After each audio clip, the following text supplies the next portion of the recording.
I'm Molly Kimball. Welcome to Fueled, a wellness and nutrition podcast. I'm a registered dietitian and nutrition journalist with a passion to help people live their strongest, healthiest life possible.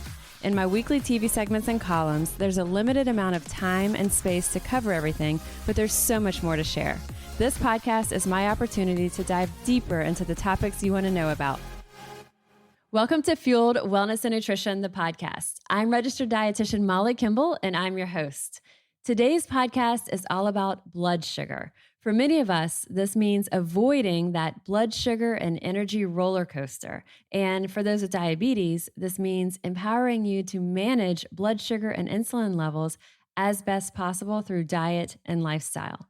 There's loads of misinformation about what people with diabetes, quote, should and shouldn't eat, with the most confusion about carbs and sugars. And of course, the most common question is, well, what can I eat? So today we'll cover the nutrition strategies and supplements that I typically recommend. And in just a bit, you'll hear the highlights of my interviews with Dr. Pavan Chava, endocrinologist and director of diabetes management for Ochsner Health System, and also Melissa Guillot. She's a registered dietitian and diabetes program manager for Ochsner. Melissa is my go-to expert resource for all things related to diabetes medications and blood sugar management related to medications especially. And Dr. Chava is one of the most hands-on, compassionate endocrinologists that I know. He communicates and connects really well with patients in a holistic, comprehensive way. But first, a little bit of background information that's going to help to understand this big blood sugar picture a bit before we dive in with Melissa and Dr. Chava. So if you or a close family member doesn't have diabetes, odds are you know someone who does. But when it comes to blood sugar, it's not just diabetes that can be the issue. Many people who don't have diabetes still live their lives on that blood sugar roller coaster of energy highs and energy lows. And this leads to those uncontrollable cravings, the mood swings, sleep issues, and more. So whether you have diabetes or not, this podcast is for you.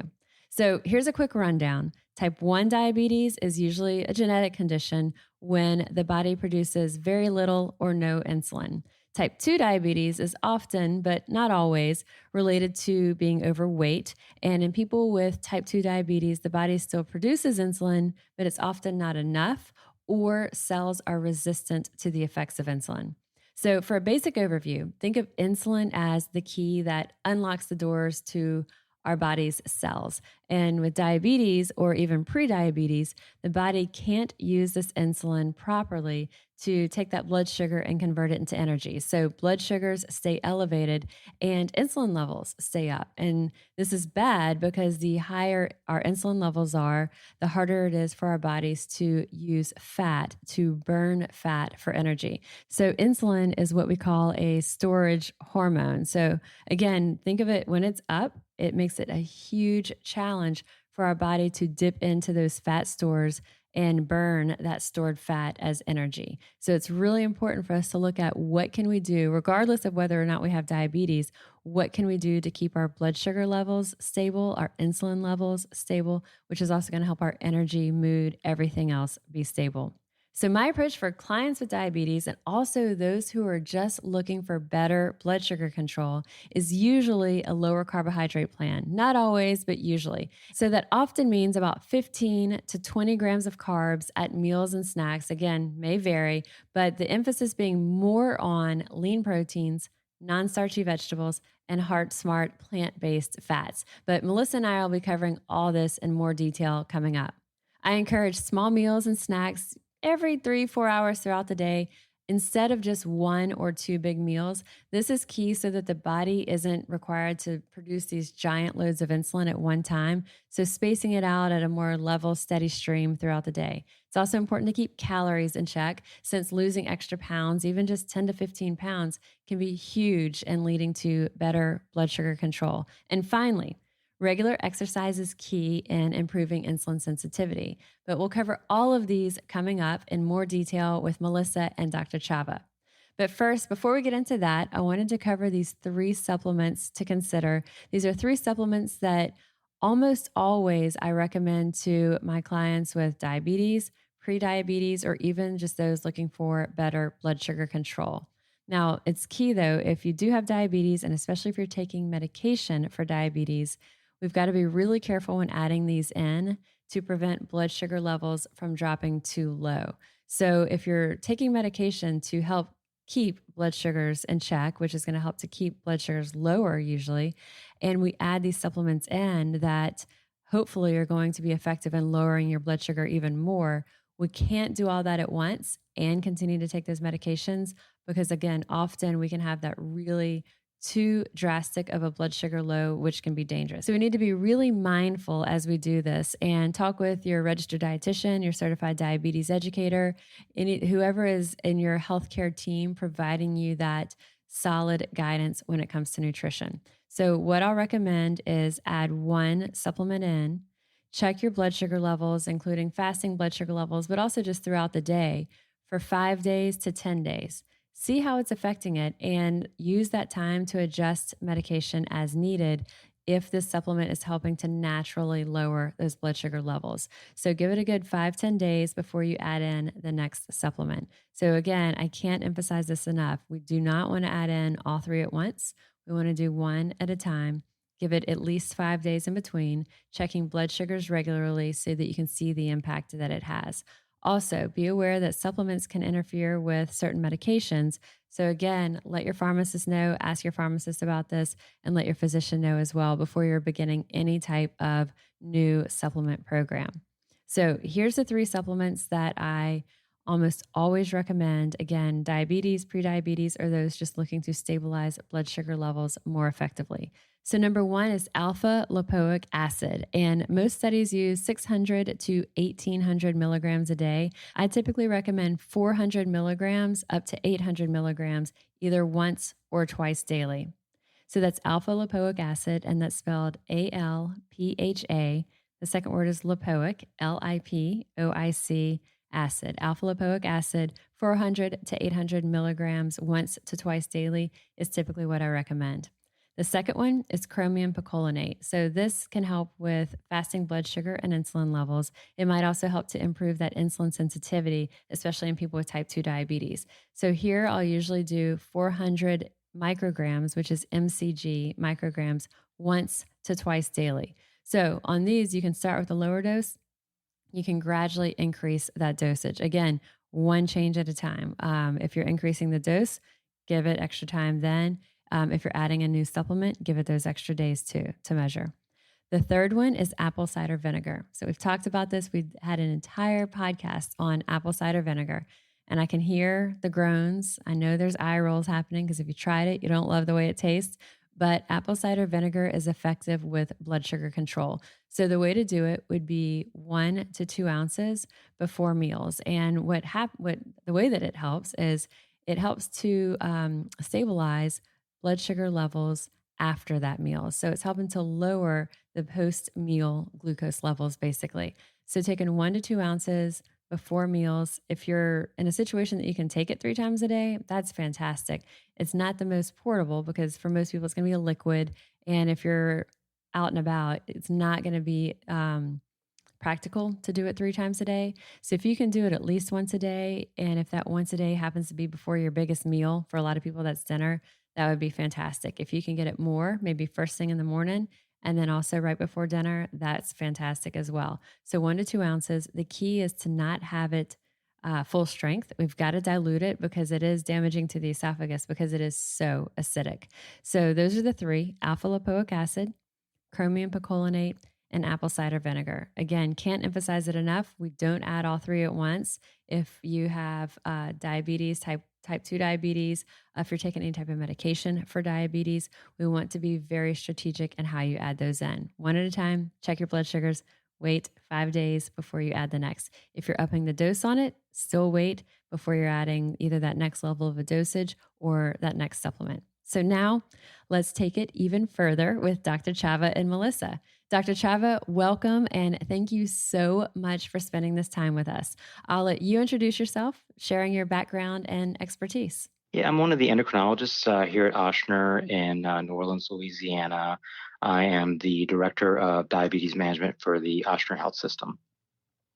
And you work hand in hand with the full diabetes education team, with dietitians, with certified diabetes educators. And from what I see, just kind of from the outside, you're a very hands-on physician, really diving into learning from your patients of what's working for them, kind of hearing, not treating just with medication, but also really addressing lifestyle with them. When it comes to the stats for diabetes, how has the prevalence of diabetes changed over the years that you've been practicing? And what are some of the things that weren't there before that are, whether it's better or worse? Yeah, it's been pretty staggering at the increased rates of diabetes across this country. In the 1990s, the rates of diabetes, it was somewhere around 6-7 million. Then early 2000s was around 12 million, and now we're currently at 30.3 million. So we're getting closer to about 10% of the population. If the current trends continue the way they are, it's expected by about 2050, 1 in 3 Americans will have diabetes. Another scary piece of that is at our current rate of 30 million patients with diabetes, about 7.2 million are undiagnosed. So that's a pretty significant amount of the population that has diabetes, but they are completely unaware of it, which is somewhat scary. As far as things that have changed in my practice, although I treat adults, we don't treat pediatric patients.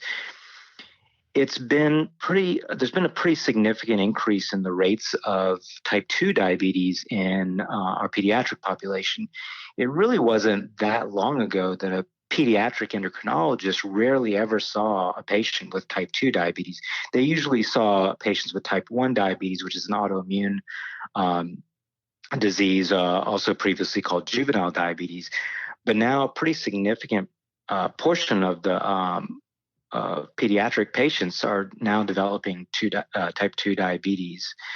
The other thing that's changed a lot over the years is that, in the past, a lot of people developed diabetes, as they got older. And this is now starting to happen in a younger population, not just the pediatric population. We're seeing staggering increases in rates of diabetes, type 2 diabetes, in our 20-year-old and 30-year-olds. And this has a significant impact, from what we're seeing in the clinics. It has a significant impact on our workforce, and there's a whole host of other implications that happen from these increasing rates. So what do you attribute it to? I know that there's so many different factors, but are there certain things that you can say there's a correlation? This either changed in our diet, this changed in our lifestyle, that this correlates with, because basically the numbers that you're saying, am I right that it's about triple since the 90s?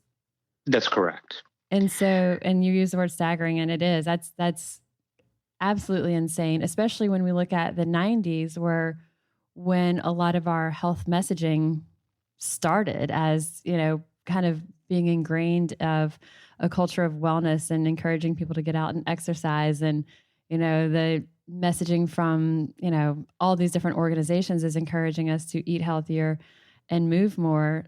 I feel like that messaging really started becoming mainstream in the 90s, yet that's when this explosion started.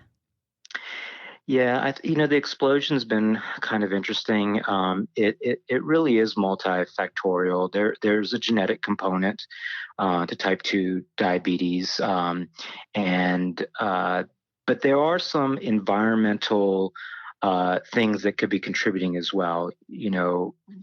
At increasing rates, we tend to be more sedentary. I think people are now saying sitting is the new smoking. I love that. Yeah. We're more sedentary. We're behind computers at work. We're really sitting for a long period of time.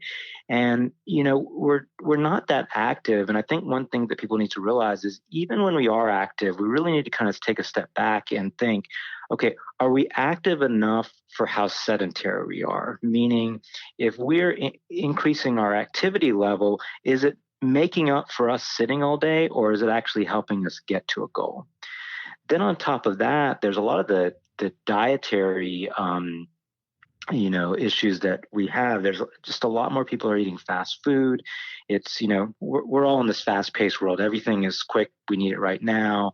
And, we're not cooking as much. We're eating out a lot more. And we tend to eat a lot more of these kind of calorie dense foods. So when you start adding all these things up, a lot of that is helping to contribute to some of these increased rates. And fortunately, over the last, I forget how long, but there's been so much focus on some of these sugar drinks. So I always, it's still kind of in my clinic. I still spend a lot of time going over patients' diets with them. It's interesting. Still today, a lot of patients don't realize how much sugar is in some of these drinks that we're drinking, the Cokes, and so I always try to, instead of telling them grams of sugar, I always try to relate it into spoons of sugar. Yes. And they understand that so much more. And I think it really, in medicine, I think we need to do a better job of relating better to patients and helping them understand some of these things, because it's not only about helping the patient you're seeing in the clinic, it's also about helping their family and the downstream effects of that. And giving them the tools for what to do, not just what not to do. So I think when they hear cut out soft drinks, it's, oh my gosh, well, what can I have? There's a lot here. So the sedentary lifestyle, and the sedentary lifestyle being that we drive in our cars everywhere. So many of our communities aren't designed for walking. If you walk, it's like you're playing Frogger with your life. Even if you, and even where in the fitness center where my office is located, if I'm going to go across the street there's no way I'm crossing that main thoroughfare. I'm going to drive. And if we were in other cities that were more walking friendly, you wouldn't even think about that. But then our screen time, our computer time, our hobbies are so sedentary.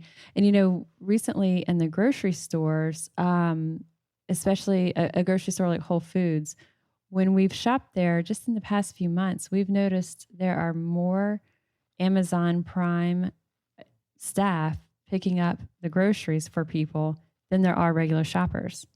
And so that tells me that people aren't even getting out to go to the grocery store. You're pushing a button. And so just all the things that we can do at the push of a button without even having to leave our chair or sofa or whatever it might be, or desk, combined with, like you said, the fast food, the convenience items, lack of planning.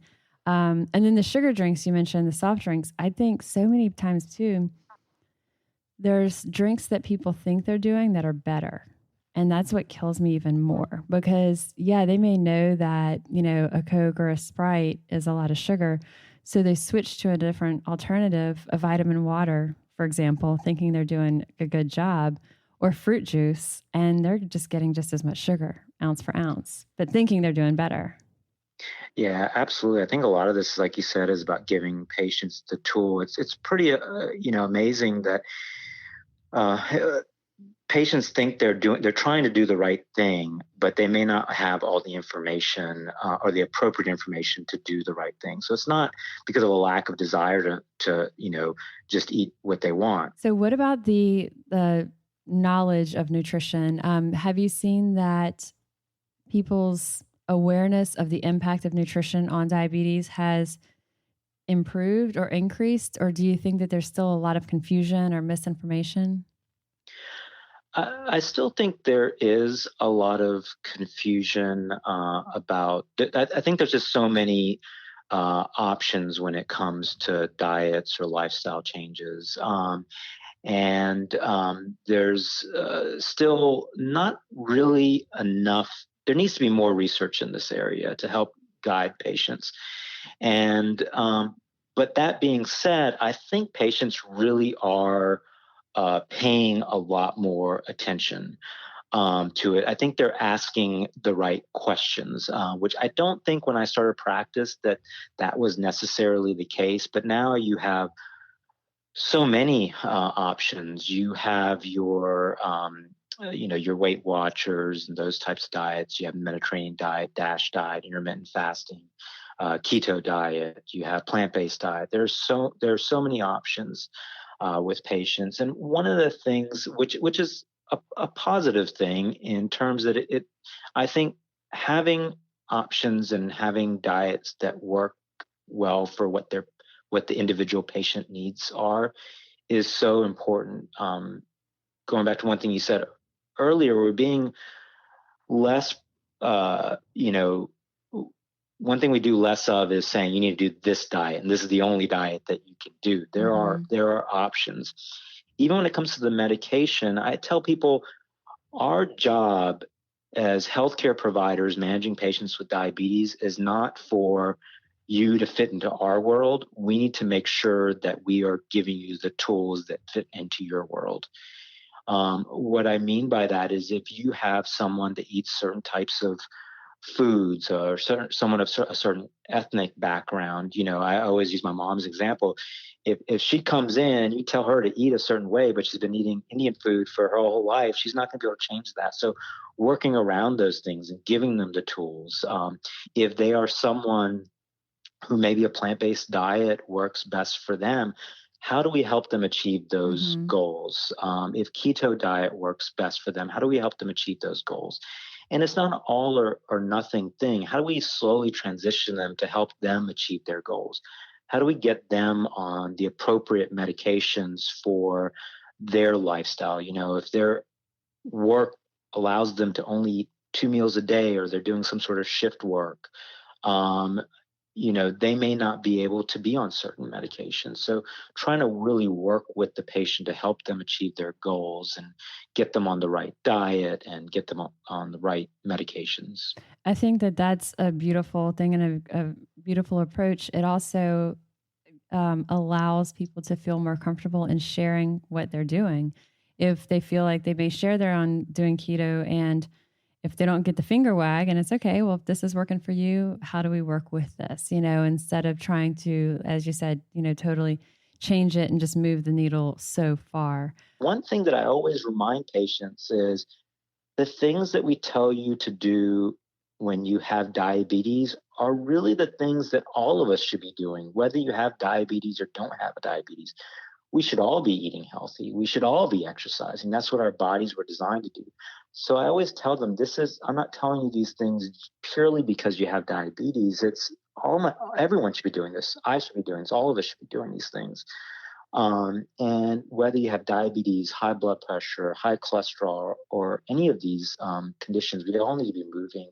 We all need to be exercising. We all need to be watching our diets. And it's not just about, I always remind them, especially for my patients that have kids, this is not just about you. This is also about your children as well, because whether you realize it or not, they're going to learn from your habits. And if you don't teach them the good habits growing up, it's going to be hard for them to change later in life. This goes beyond just preventing diabetes. That's just mainly a healthy way to live. And it has so much more benefit beyond just preventing diabetes. I was just going to say that you feel so much better.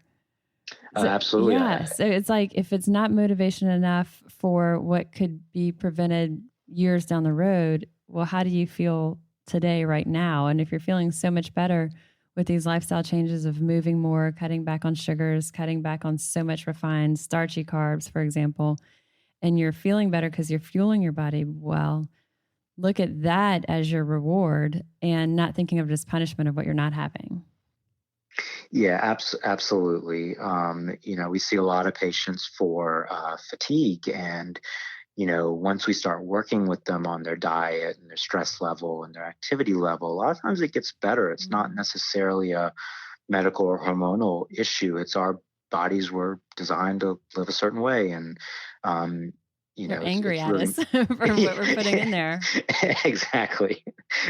Sometimes these medical conditions that are sometimes preventable are our body's way of saying we're not designed. Right. Our body's not designed for some of these things that we're putting it through. Well, this is fantastic. And then what are some websites or resources that you typically recommend to patients? American Diabetes Association is a great website. AADE is another great society, which is a site for diabetes educators. Both of those sites have great information for patients. And I always encourage patients. It's funny. I always have patients that come in that are afraid to tell me that they got on Google and Googled something. Yeah. And and I tell them, no, I love it when my patients read. I love it when my patients ask me questions so I can discuss the things that they're looking at, the things that they're worried about, and I can confirm or deny some of the things that they're reading. I love it. Dr. Chava, thank you again for spending this time with us. I know that you work so closely and share so much with your patients, and thank you for taking the time to share this with our listeners. All right, so now we're shifting gears to a nutrition focus with Melissa. So welcome, Melissa. We're excited to have you here. Yes, Molly. I'm a registered dietitian and also a certified diabetes educator, and I'm the diabetes program manager for Ochsner Health System. And your role with Ochsner is far-reaching. So you're based out of New Orleans, but you also oversee the certified diabetes educators, the registered dietitians that work with people with diabetes throughout Ochsner Health System. One of the things that I love about you and really respect your knowledge on is processes, and you're very thorough with making sure that everything is very systematic, everyone's following the processes, and especially when it comes to diabetes, looking at it from a very evidence-based, science-based. And so I guess starting out, you and I are going to talk through kind of what the recommendations are as far as the American Diabetes Association's nutrition position statement and kind of the science behind all the different elements that we can factor into nutrition and diabetes. But tell us a little bit about the latest guidelines, when these came out, and then what it used to be like. How are the current guidelines different from prior ones? Okay, these guidelines, they wrote another statement that came out just recently, April of 2019, and some of the goals are the same for diabetes and nutrition. The biggest change from where they were, let's say, prior to 2017, 2018, 2019, the focus was a lot on individual nutrients like carbohydrate percentages and fat percentages. And we talked about how it was important to have the person maintain ideal weight or a healthy weight. And we also focused on a lot with the healthy heart. Whereas now, a lot of the recommendations are centered around the overall healthfulness of the diet and looking at the nutrient density of, let's say, carbohydrates. So we're not so much focused on, let's say, how much carbohydrate we're doing, although we are looking at reduced carbohydrate, but not saying, okay, 60% has to come from carbohydrates. We're looking at the fact that what the person's consuming as far as carbohydrates, what is the quality? So if it's bread, is it higher fiber bread? Is it bread that, high fructose corn syrup isn't like the first ingredient, or unbleached or enriched flour is not the first ingredient? So looking at a higher quality bread or higher brown rice versus white rice, kind of looking at that overall picture. And then also taking into consideration social determinants, looking at whether the person's struggling with affordability of food, like the environment they live in, what kind of access do they have to healthful foods, thinking about like the dynamic of what's going on in that person's life that could be impacting their ability to choose healthier foods.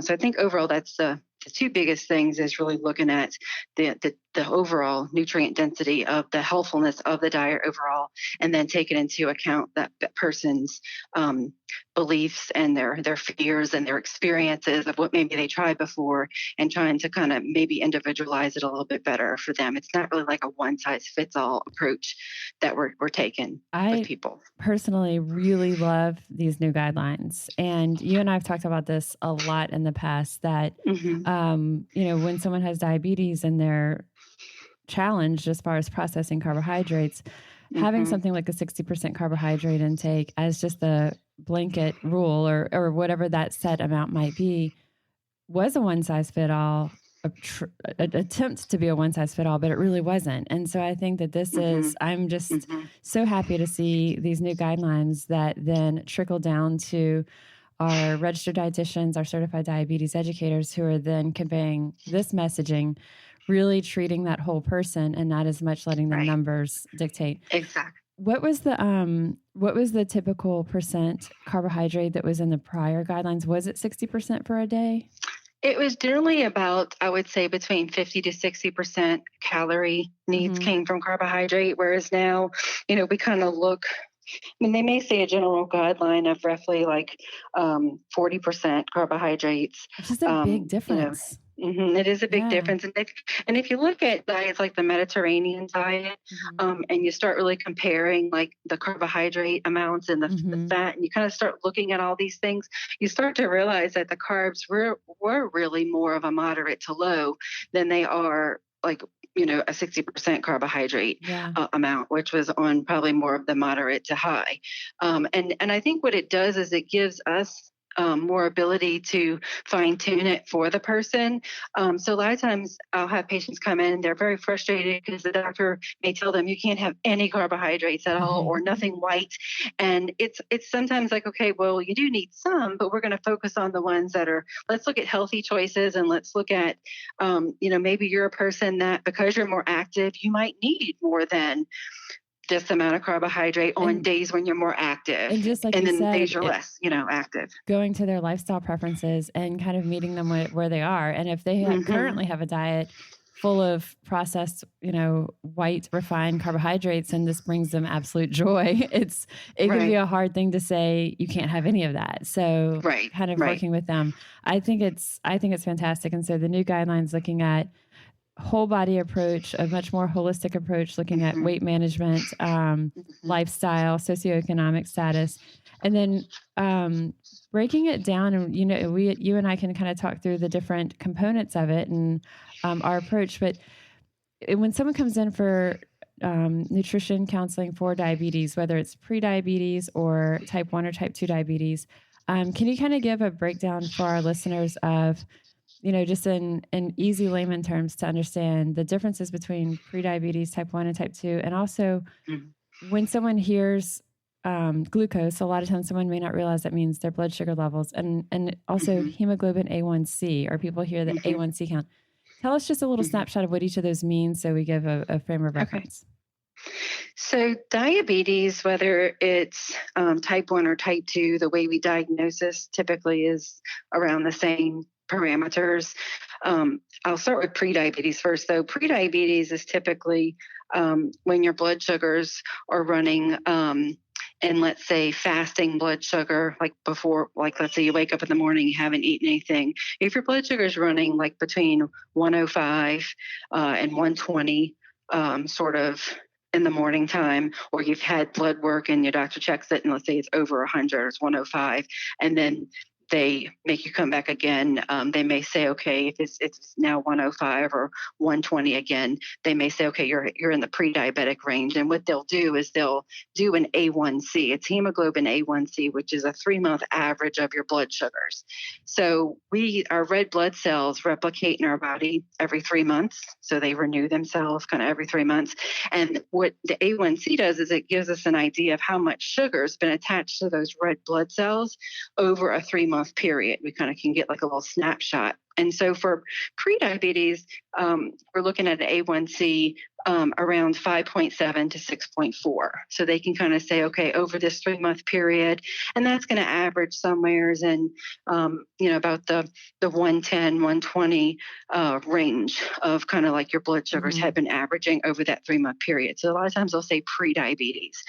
With diabetes, type 1 or type 2, that's going to be fasting blood sugar 2 times of 126 or higher, or a random blood sugar, let's say, or I'm sorry, not a random blood sugar, but a glucose tolerance test where they'll make you drink some, like sometimes you go to the doctor, if you haven't been pregnant and they make you this glucose tolerance, you'll know it's like this nasty orange soda stuff. They make you take it and then they wait 2 hours and check your sugar. So if that's over 200, the 2-hour glucose tolerance test, then that's a diagnosis of type 2 or type 1 diabetes. Also an A1C over 6.5 is going to be a diagnosis there. Generally, type 1 will find people diagnosed if they're diagnosed an adult or even preteen. Generally, their blood sugars are running, in the maybe 200s, 150s, but they're losing a lot of weight and they're having like flu-like symptoms. They almost think they have the flu. And if in type 2, generally we'll see more in the older population over the age of 40, typically, or sometimes in children or adolescents, more of the overweight kids or adolescents who aren't as active.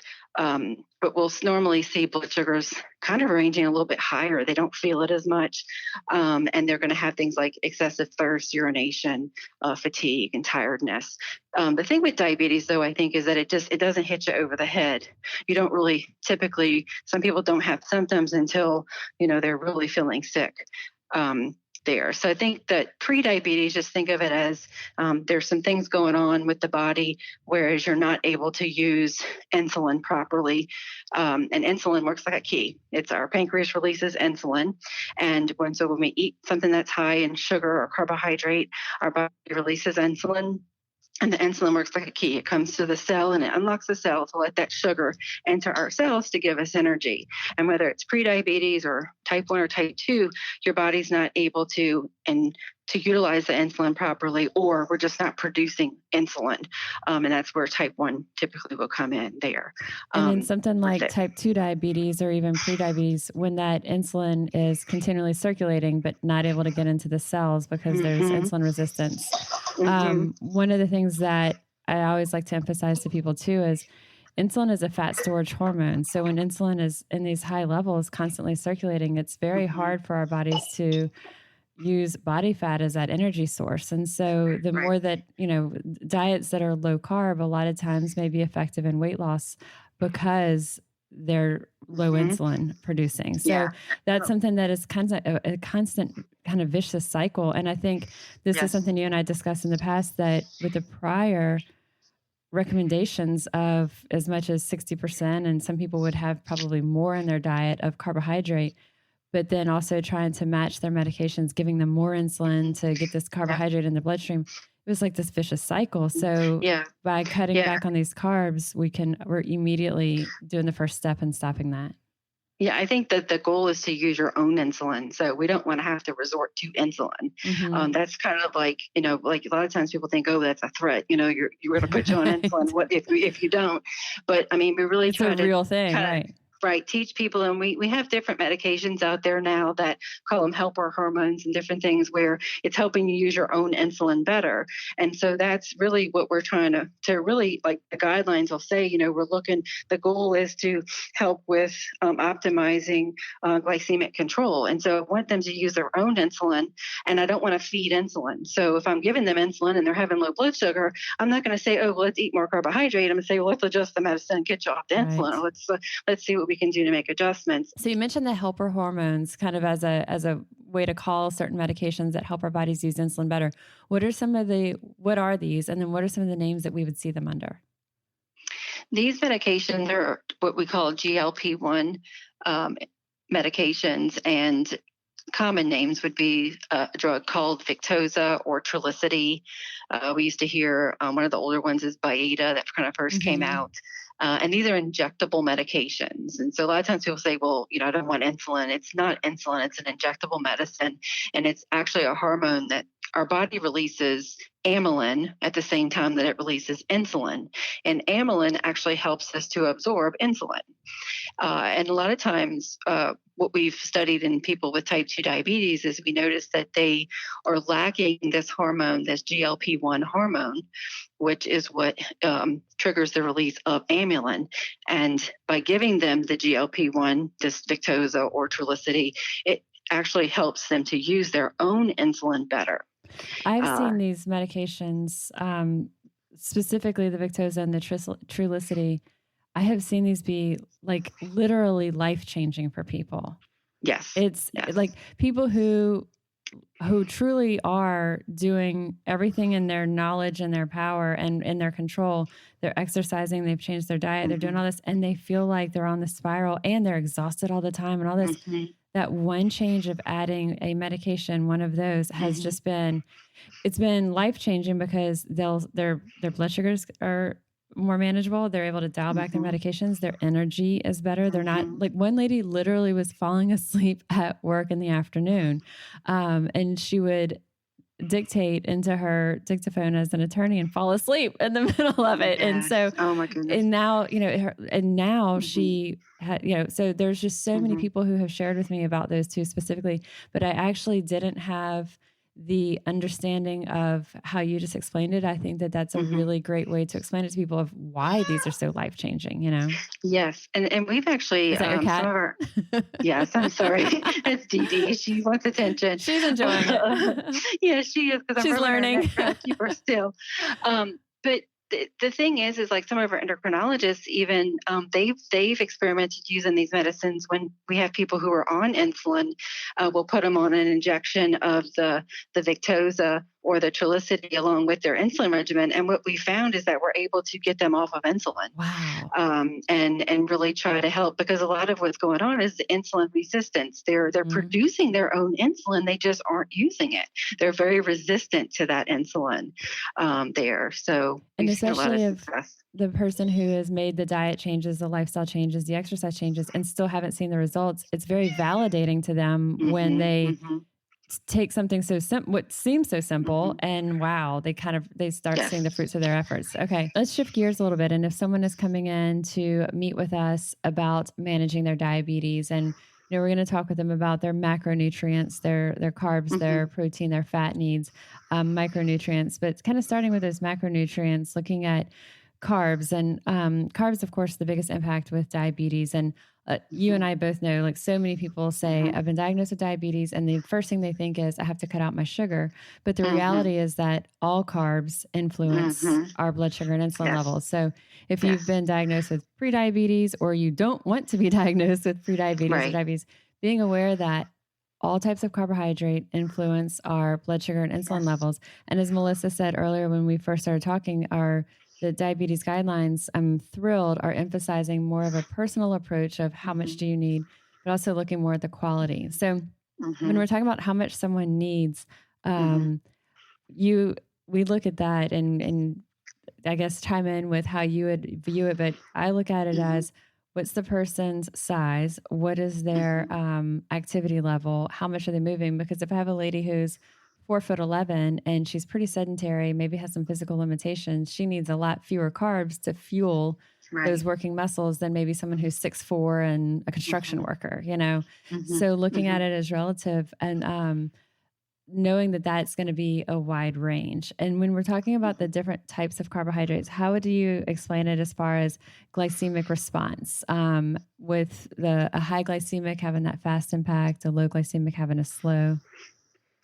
So, I guess the first thing, like when I'm assessing carbohydrates and looking at someone that has diabetes, I'm going to definitely look at, like you said, their age and their activity level and kind of their whole body makeup, but also looking at other comorbidities. So if they have other illnesses like heart disease or congestive heart failure, kidney disease, like their overall health status, like how they range in their ability to get around and move around, and also what medications they're on too does have some impact, because if they're on a lot of insulin, or they're on like a pill that's like glimepiride or glyburide, those are the sulfonylureas, that can cause low blood sugar, then it may affect a little bit of my approach at first, or it may impact me going back to the doctor and saying, okay, we've assessed this is the patient's goals of what they want. And, we're kind of thinking this much carbohydrate. And, if they start having some lows, how can we make some adjustments here? Can we be proactive in any kind of way?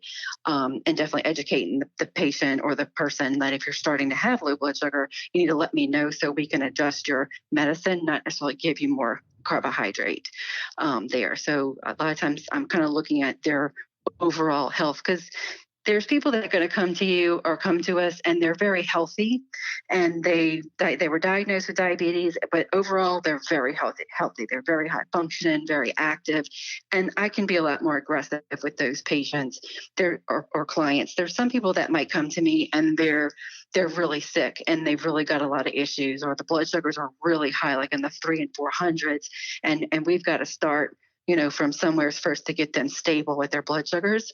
and then we'll kind of get a little more aggressive with their diet depending on where they are. Okay. So that sometimes is a little bit different approach, I think, just from the health status And realm. I think the takeaway message on that for someone listening is you've got to communicate. You have to pay attention, track how your blood sugars are trending, and then communicate with your team. And truly, it is a team, because your certified diabetes educator, your registered dietitian is going to work closely with your physician, and you don't have to do it on your own, and you don't have to figure it out and just Google for your health. There's so many people that you can turn to help with that. So looking at different types of diets, you mentioned Mediterranean style diet earlier with plant-based foods, lots of vegetables, olive oils, fish. That, has been a kind of around as a gold standard for nutrition. And I know that looking at the association, it's linked to a reduced risk of diabetes, lower hemoglobin A1C. But really, when you look at there's not a whole lot of, it's hard to also have, we should say this, very controlled studies on different diets and their impact on diabetes or even A1C. Because unless someone is living in a lab and basically a metabolic chamber where all conditions are controlled, we're relying a lot on how accurate that person's food log is or how accurate their memory is. When someone perceives themselves as following Mediterranean diet or a vegan diet or a low carb diet, really any one of these can improve blood sugar control, reduce risk of diabetes, A1C, and especially when we're comparing it to the traditional American diet.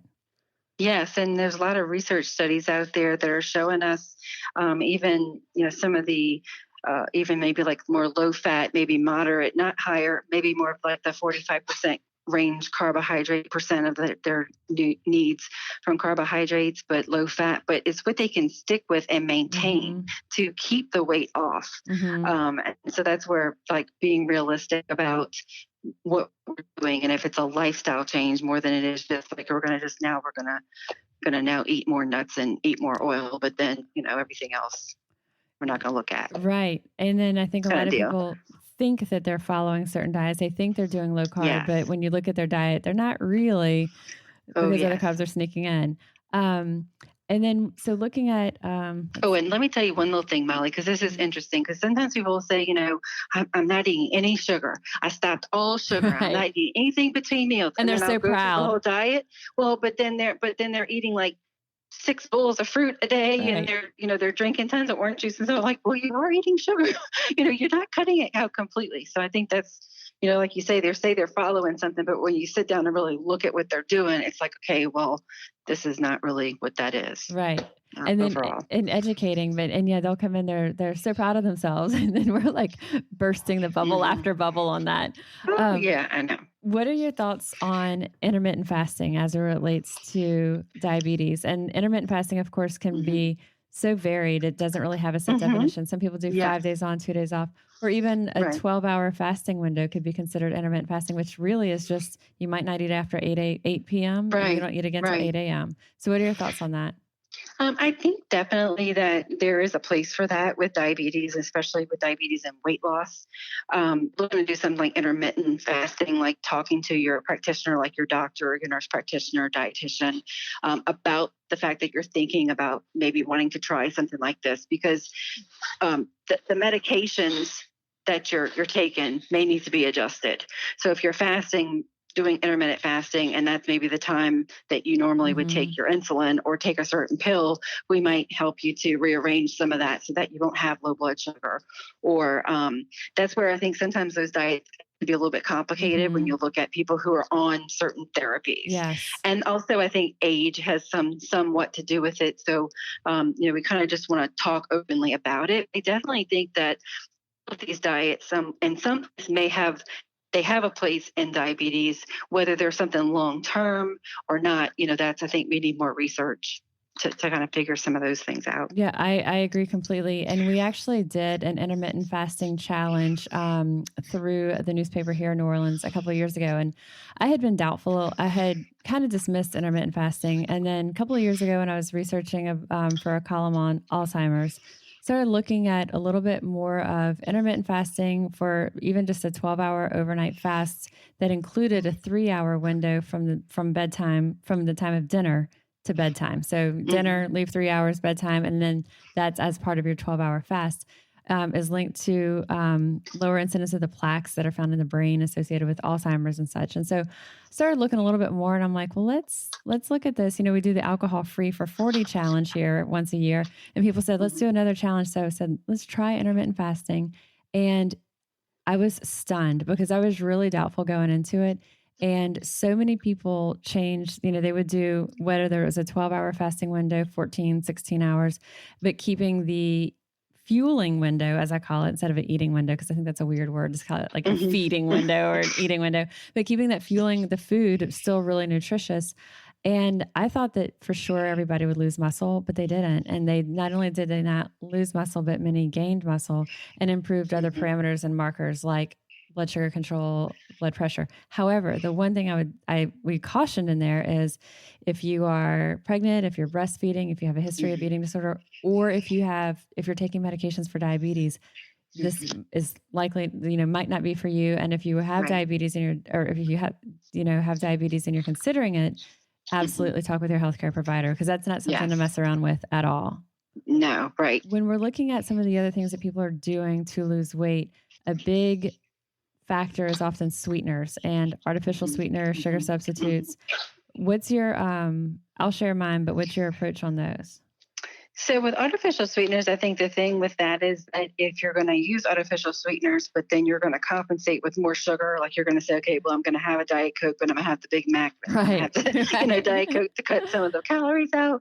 I think that's the thing is that, some people use the artificial sweeteners, but they're making a trade-off in their head, and they end up where they're eating more calories than if they might have just had a smaller amount of something that had the sugar in it overall. But I think artificial sweeteners for people with diabetes, it does help them in some sense to make something less unhealthy, so to speak. That's kind of what the ADA, this journal article kind of refers to, like, well, it's not that it's an unhealthy choice altogether. It's just maybe a little less unhealthy. But like they said, I think there's a lot of more research that may need to go in to see overall, what does it do, lose weight. We do know that glycemic control, if it does have some artificial sweetener, it's not going to hit the blood sugar as much.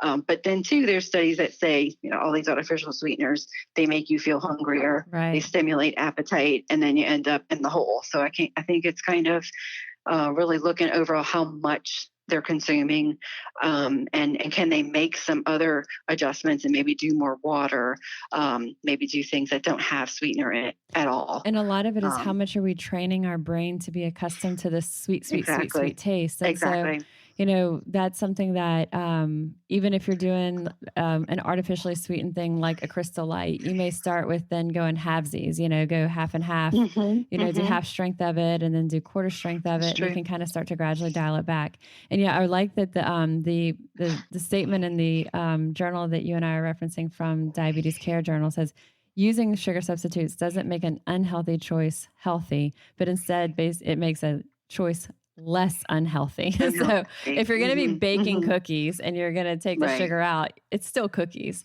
with white flour and everything else. And then I think there's a big difference for people to be aware of from just a natural basis of artificial sweeteners of the pink, the yellow, the blue, and then the natural plant-based sweeteners like Atruvia or Swerve. And that's where I'll steer people is if we're going to go with something, going with something that's at least plant-based and natural versus the synthetic created pink, yellow, blue. But a big thing to realize is even if something is a natural plant-based sweetener, it can still be high sugar, high calorie, like agave or coconut sugar. So a lot of times these things have a health halo because they're more natural, but realizing those sugars are still sugar. So if you're looking at a sweetener, making sure that it is 0 calories, 0 glycemic, like something like a Swerve. And then alcohol, tell me, I think that's kind of our last little chunk that we'll talk through. What's your approach with alcohol? So with alcohol, I think that really the approach is more moderation and kind of being open to your provider or your doctor, nurse practitioner, educator with what you're doing.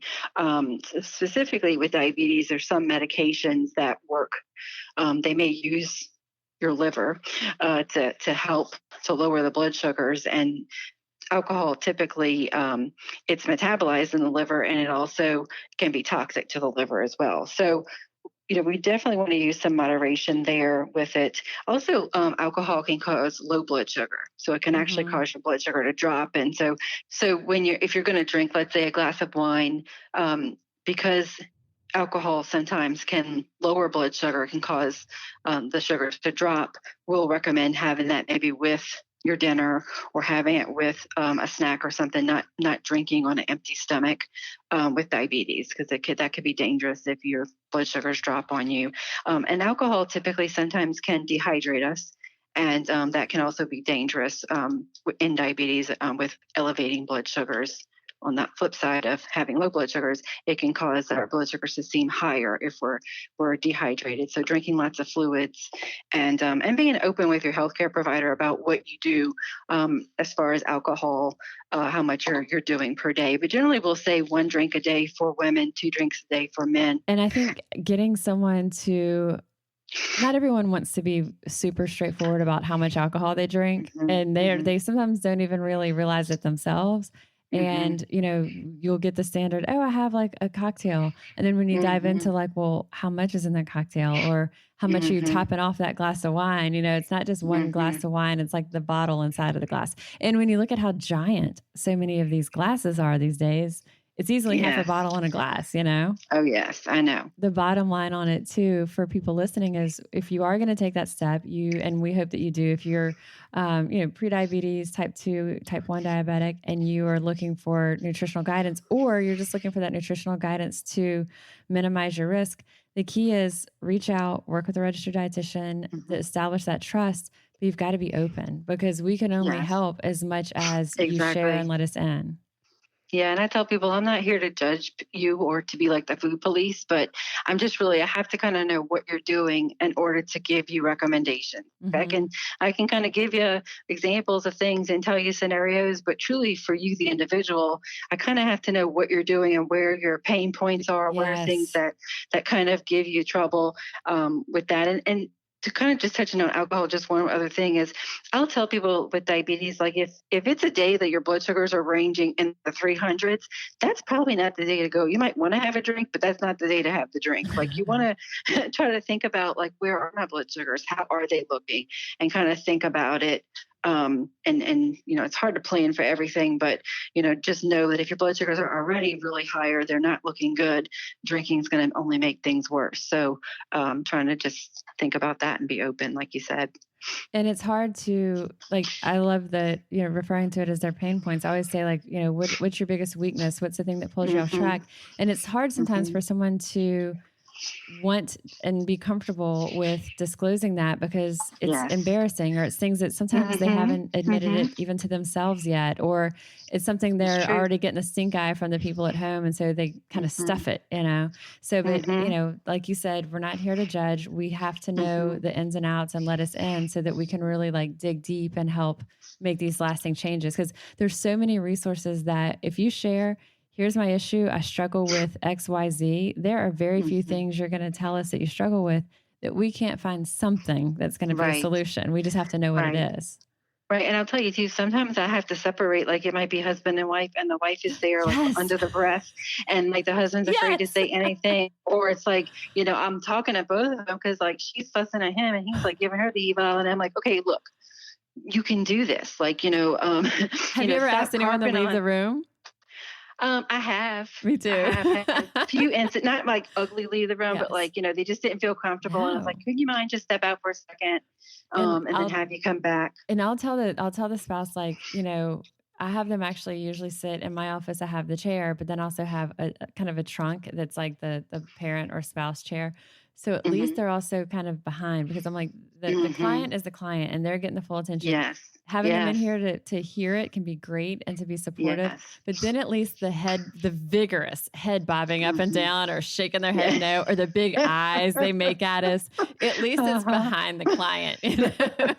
Right. Exactly. But yeah, I mean, and it causes like, they're not going to want to tell us, they're like, tell her everything, and I'm like, oh, geez Louise. Yes. And then you realize this is where half the stuff is stemming from. Yeah. Cause there's like there's so much layered in with the food that has nothing to do with food itself. Yeah. Yes, exactly. So if someone's hearing this and they feel like they are at their end of the rope and they feel like they've tried everything, what are kind of the first steps that you would tell them to consider as the behavior changes? So I think the first thing would be to try not to avoid checking your blood sugar.